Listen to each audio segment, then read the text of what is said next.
Så velkommen alle sammen til den spiselige hagen og det spiselige huset. Det var et stort sjokk å komme her, fordi det var 1 million vegetarmennesker i Storbritannia. Mange som var innvandrere, som indere og ikke sånt og sånne ting. Indisk mat var stort sett vegetar, som vi var veldig glad i som studenter. Øl og indisk mat, det var tingen. Og så flyttet vi her, og det var ingen vegetar. Det var faktisk 5 eller 6, men de levde i skjul og tørte ikke. Samtidig var supermarkedene tom for mat, eller for en vegetar. Det var kanskje ikke mer enn 5 grønnsaker, og folk fortalte meg at grunnen til dette var det så kaldt her i Trøndelag. Og det trodde jeg i starten, fordi det første måneden var juni. Det var en av de koldeste junimånedene noen gang. Det var ikke en eneste dag over 20 grader. Vi leide et hus litt lenger ut her, og jeg fikk lov til å dyrke på 4 mål. Det var alt for mye plass, ikke sant? Så jeg begynte å dyrke grønnsaker der, og så oppdaget ting vokste helt fint. Det var ikke noe problem. Så ble jeg tidlig medlem i Ornitologisk forening, og de fortalte meg om Nytevekstforeningen og Botanisk forening, som også ble medlem av etter hvert. Og spesielt Nytevekstforeningen var en stor inspirasjon, fordi det lokallaget av Nytevekstforeningen, som på verdensbasis er Nytevekstforening helt enestående. Det finnes ingen andre land som har en forening som er dedikert til sanking av mat. Andre vår vi bodde her, så var vi nede på stranden og lærte at det var et virkelig mangfold av vår innhøstede grønnsaker. Det var 60 forskjellige vilde planter som vokste her, som var spiselige. Ikke alle var like gode, noen som ligger i den nødmat-kategori, men det var mange som var kjempegode. For eksempel karve, som brukes som karvekålsuppe på våren. Og det var en av de første som faktisk flyttet fra naturen inn i hagen.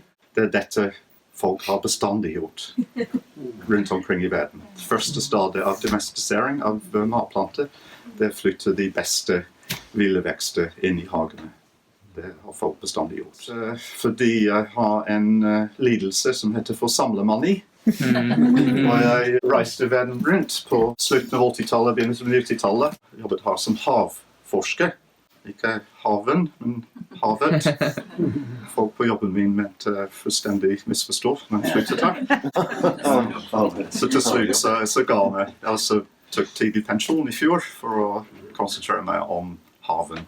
Så reiste verden rundt fordi vi hadde et prosjekt i Stillehavsøyene. Og jeg måtte forlate Trøndelag vanligvis i november for å holde kurs i Cookøyene, på Fiji og stakkars meg. Men jeg gjorde det. Jeg husker et år så hadde jeg juleferien på New Zealand. Helt alene på en lang fjelltur av en av de store isbreene. Det var en fantastisk dag. Gikk fra havet, som var subtropisk, til arktisk den dagen. Til et sted hvor du hadde fantastisk utsikt over et av de største isbreene. Så begynte jeg å kjøpe bøker om mat fra naturen i andre verdensdeler. Jeg tenkte, det kunne være interessant å finne ut hva de spiser fra naturen i disse områdene. Så var jeg veldig interessert i planter, ikke sant, på den tiden. Så på en av turene så var jeg i Seattle i USA og fant først en bok som heter For Sturtevant's Edible Plants of the World. En annen gang så fant jeg dette her Cornucopia 2, A Source Book of Edible Plants. Det er bare masse informasjon om verdens spiselige vekster. Og det er rundt 3000 arter som er beskrevet her. I dag så har jeg gjort en utredning av alle planter som er registrert i Norge, over 3000. Og så funnet ut at 50% av de norske plantene, 40. Mens de svarteliste-plantene som vi har i Norge, så er det som et eller annet oppi 70% av alle svarteliste-plantene som er spiselige. Del av de prydväxterna som allerede fantes i hagen var faktisk gode eller viktige matplanter i andre verdensdeler. Planter som hoste og daglilje og så videre. Så ble spiselige vekster som var min lidelse. Så opp gjennom årene så jeg har en stor Excel-ark hvor jeg har ført inn alle de plantene jeg har plantet i hagen. Og det er kommet opp i over 8000 på den lille fjellknuten her. Altså jeg kan fortelle litt om selve hagen. Og det er østvendt for tidlig sol, men det er lite jord på hele tomten. Det er ingen sted mer enn ca. 20 cm med jord. Så de store trærne, ikke sant, vokser på nesten ingenting. Men det er en veldig frodig jord. Og et av kravene for å bli landsenter var at jeg skulle ha gått et kurs som heter for PDC, Permaculture Design Course. Og det hadde ikke jeg, for de hadde aldri oppdaget permakulturbevegelse. De oppdaget meg for cirka kanskje 15 år siden nå. Så jeg begynte å skrive om de fantastiske matplantene som jeg hadde oppdaget som vokste veldig bra her. Jeg var med i den økologisk hagebrukskampanje i alle årene. Jeg traff David her på et treff i Maridalen i Oslo på slutten av 80-tallet, tror jeg, 89 eller noe sånt. Han var også med. Men av en grunn så traff jeg ikke de rette folk. Sant? Vi hadde ikke internett den gangen. Og jeg begynte å skrive, og det var en stor artikkel i Hagetiden. Husker jeg? 3 artikler om hagen her og det vi drev med. Da var vi plutselig oppsøkt av mange mennesker. Så kom det permakulturfolk. Wow! Og så kom de og sa, wow, du har en skogshage her. Og har jeg det? Jeg selvfølgelig hadde en skogshage. For det første så var jeg elsket fugl og liker å ha naturen rundt meg. Så jeg vil ikke fjerne mange trær. Det er ikke noe naturlig sted å dyrke ettårige grønnsaker, fordi det er ikke så veldig solrik. Jeg var veldig heldig at vi kjøpte en tomt som ligger over en bergart som heter Fulit. Mineralrik fjell som bryter sammen. Du sikkert kjenner til dem. Mye av de beste jordbrukslandene i Norge ligger faktisk over Fulit. Så til tross for at jeg hadde lite jord, så hadde jeg fantastisk god næringsrik jord. Så ingen av de flerårige plantene som er oppdaget etter hvert vokste best på det stedet her, trenger å få noe næring, bortsett fra det naturen gir. Mens de ettårige, der lager kompost og fortsatt dyrker noen ettårige, har 2 steder. En som ligger bak huset som er rimelig flatt. Ellers er det veldig skråning nedover. Og så et annet område der borte.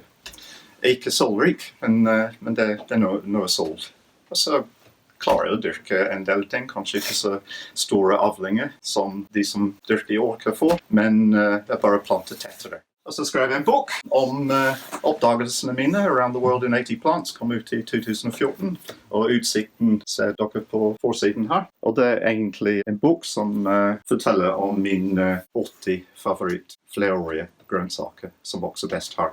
De aller fleste kjenner til flerårige vekster gjennom at de fleste vårinnsamlede nyttevekster av flerårig, som ramsløk og nesle og skvallerkål og så videre. Det er alle flerårige vekster. Og så har vi asparges, som er kanskje den eneste flerårige vekst som vi finner på supermarked. Så har vi rabarbre også, som er egentlig en grønnsak. Det er bare at vi bruker masse sukker på det. Men for over 200 år siden så var det ingen billig sukker. Så brukte vi faktisk rabarbre som grønnsak. Også urbefolkninger i Asia, hvor den vokser vilt, eller de foreldreartene hvor de vokste vilt, brukte rabarbre som grønnsak. Jeg tar dere på en reise verden rundt. Vi starter i London, og så avslutter i London. Så på vei går vi gjennom Vest-Europa, Middelhavsland, Kaukasus, Himalaya, Sibir, Øst-Asia, så Japan, Korea, Kina.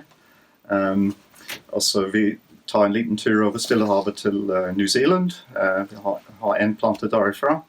Og så videre til Sør-Amerika, Nord-Amerika, og så via Grønland til Skandinavia, og tilbake igjen til London, til Storbritannia. Og var de 80 plantene, og det er faktisk flere hundre planter som omtalt i boka, det er bare hovedplantene,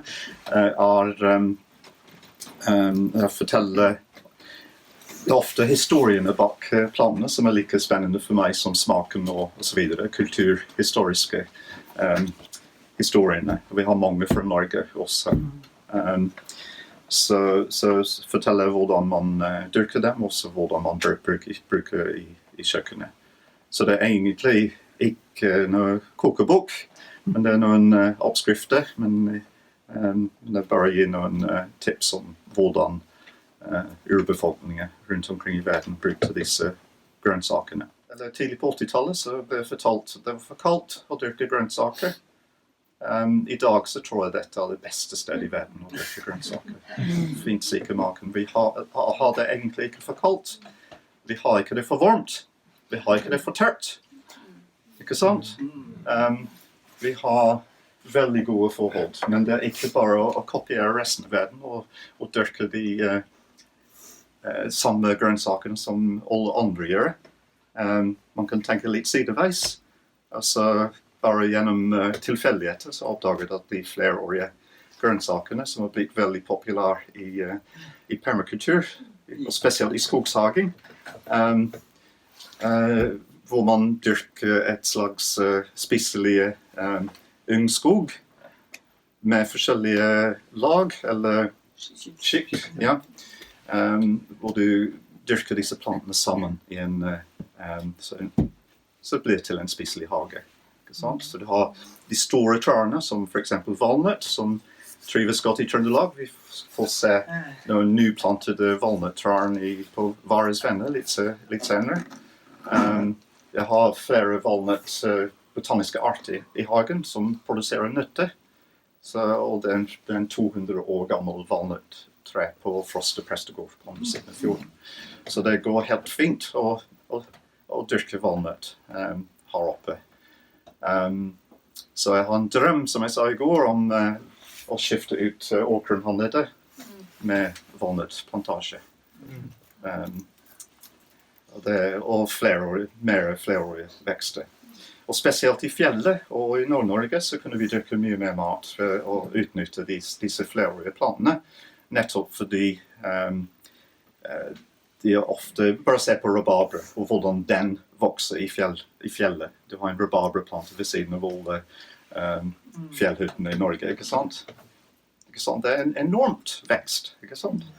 Altså, fjellkvarn også et eksempel på en fjellplante som vokser og produserer masse mat hvert år. Og grunnen til det er at disse flerårige vekstene de kommer tidlig i gang på våren og utnytter den tilgjengelige solenergi over hele sesongen helt optimalt. Mens de ettårige vekstene som vi sliter å dyrke i nord, de tar veldig lang tid før de egentlig begynner å bli store, så det er ikke før juli-august at de begynner å virkelig vokse. So it makes a lot of sense to grow perennials. I dag så har vi 100% selvforsynt i bladgrønnsaker. Vi har også i frukt. Så jeg aldri kjøper frukt eller bladgrønnsaker på supermarkedet. Og så har jeg et stort forbruk også av disse. Jeg sanker nesten aldri. Kanskje vi sanker litt i morgen. Strutsevinturen i Hånde, de som var med. Så stort sett alt høster fra hagen. Også vinterstid har jeg ferske grønnsaker hele vinteren ved å bruke forskjellige teknikker. Men takket være at dette er et gammelt hus med en skikkelig kold kjelle, som er mulig å lagre grønnsaker i. Et problem med å dyrke her nede mot fjorden er at det kan skikkelig fryse. Ikke sant? Så hele tomter kan fryse helt ned til fjellet i flere måneder. Så plantene må kunne tåle det. I innlandet så har man bedre snødekke som isolerer røttene. Så det er faktisk enklere på en måte å dyrke innenlands enn her.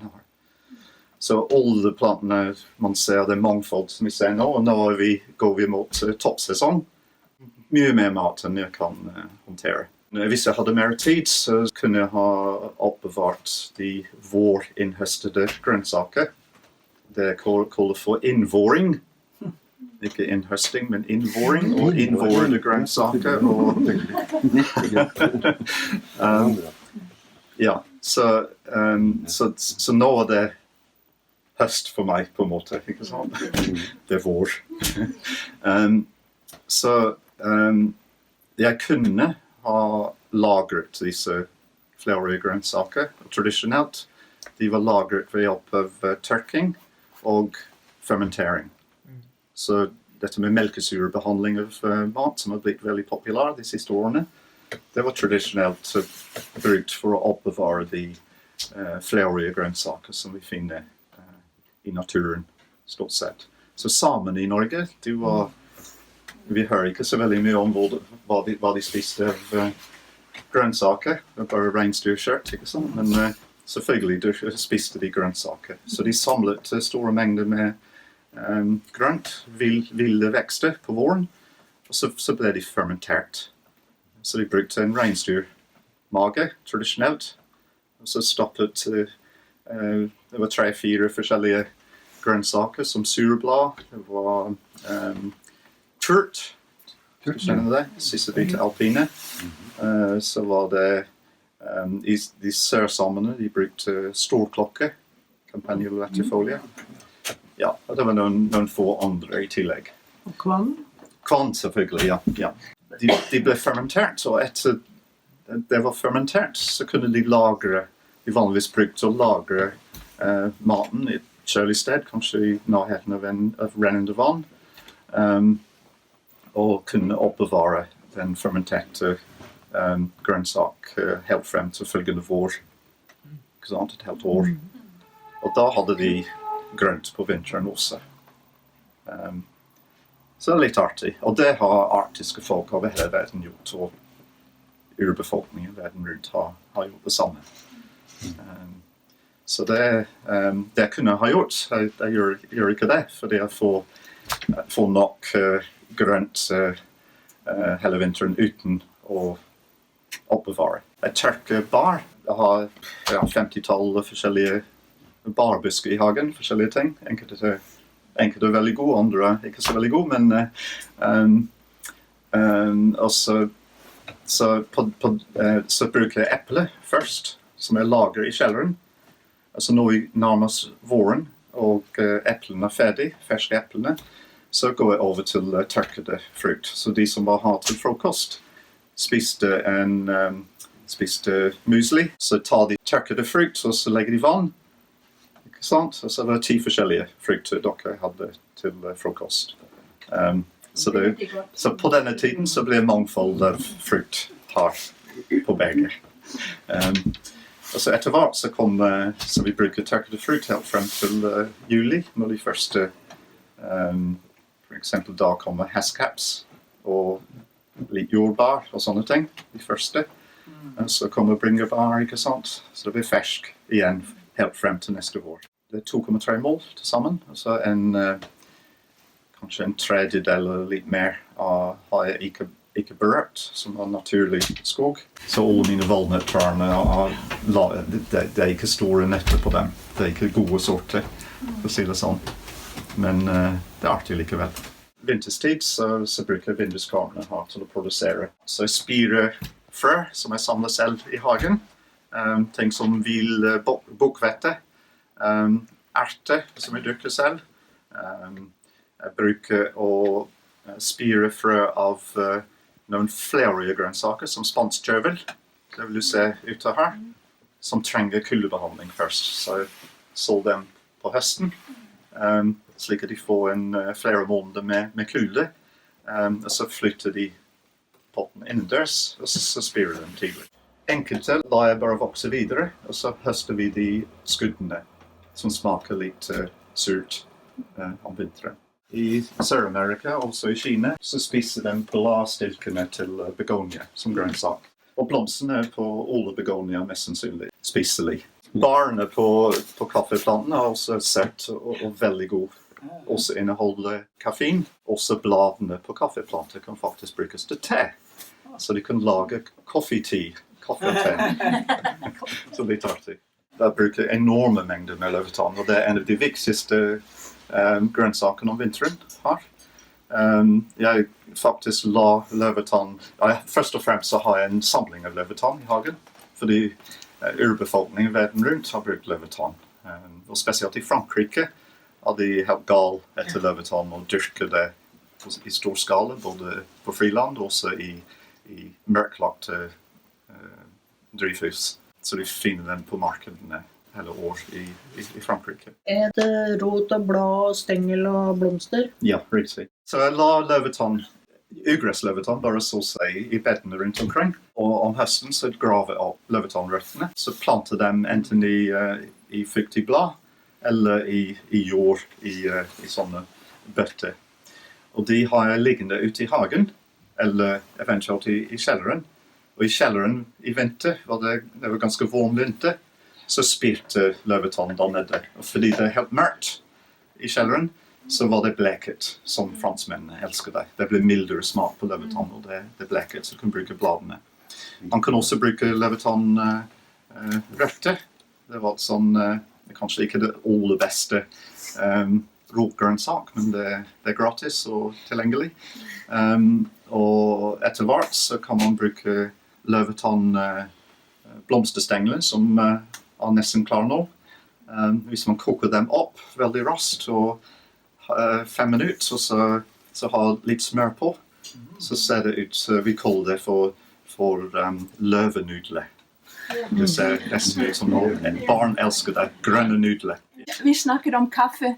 Det var jo kaffeerstatning før løvetannrøtter ble brukt som kaffeerstatning. Tørket og ristet, ikke sant? Man tar opp og så vasker med alle fine røtter og alt. Ja, og så kutter bare choppe det opp. Ja, choppe opp. Og tørker. Tørker og rister. Så koker det opp vann og har det nedi sånn som de kokte kaffe i gamle dager. Ja. Det knoppet, man kan bruke kronbladene på løvetann i salaten. Det beste delen av løvetann er det vi kaller for løveskokke, eller artiskok. Ikke sant? Artiskok det, vi spiser den nederste delen av blomstene. Så veldig tidlig på våren, når blomstene viser seg på jordoverflaten, så kan man grave ned til rothalsen. Fordi rothalsen ligger litt ned, og den biten er selvbleket. Så det vi kaller for løveskokke. I dag så elsker jeg den bitterheten i løvetann. Det er en av de gode bittersmakene. Jeg vet ikke helt hva som har skjedd, men kanskje det har med aldringsprosessen. Så du kan lage en hel middag av løvetann, ikke sant? Rotgrønnsak, salatplanter, du kan lage nudler, ikke sant? Du kan lage løvetann, vin og saft og kaffe og te, og etter den middagen så kan du sykle hjem på dekk laget av løvetann gummi. Skal vi ut? Ja.